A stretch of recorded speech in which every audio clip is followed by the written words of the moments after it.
Good afternoon, traders. This is the Stock Sumo reporting live into the close Friday, April 24th. We're getting close to power hour right now as of the recording of this. It's 2:45, so we're getting real close to the last hour of trading before we head into the weekend. And the reason why I wanted to bring this to you is because Pazoo, PZOO, which we've been tracking for a while now, has broke a key resistance level. 014 has been a key resistance level, which if you see right here, it has had a tough time getting above that number in the past few months. Well, today, just recently here, we're getting above that number. I want to show you a live level 2. Oh, we just broke to new highs. 0152 is currently ticking. And if you can see that there's a big bid at 0142 for 500,000 shares.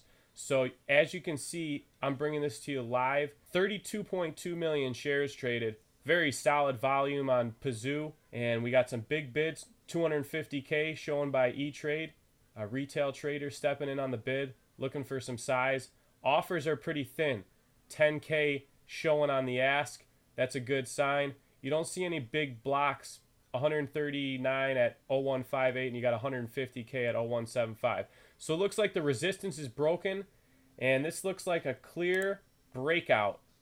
And heading into the weekend on a Friday, that's a really good sign. We'll be looking for this to test this 200-day moving average as our next resistance. Notice if I pull up an annotation real fast, I'm going to draw a line right off of this previous candle right here that has resistance. And that basically coincides with our 200-day moving average right around 0206. And Pazoo looking really strong heading into the weekend. Notice the volume the past few months. Huge volume. That's the lifeblood of the stock, as I had mentioned in previous video charts. Good volume today.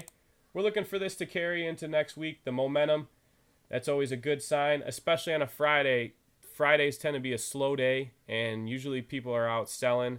And sometimes stocks tend to pull back on Fridays. Well, not Pazoo, and that's why I'm going to say that this is on a breakout alert into next week. We're going to look for this to test that 200-day moving average possibly at 02 range. Stock Sumo signing out with BlueHorseshoeStocks.com. Be sure to stop by our blog, BlueHorseshoeStocks.com, for updates on Pazoo. And while you're visiting our site, it's always a good idea to click on our disclaimer for disclosure. Have a great weekend.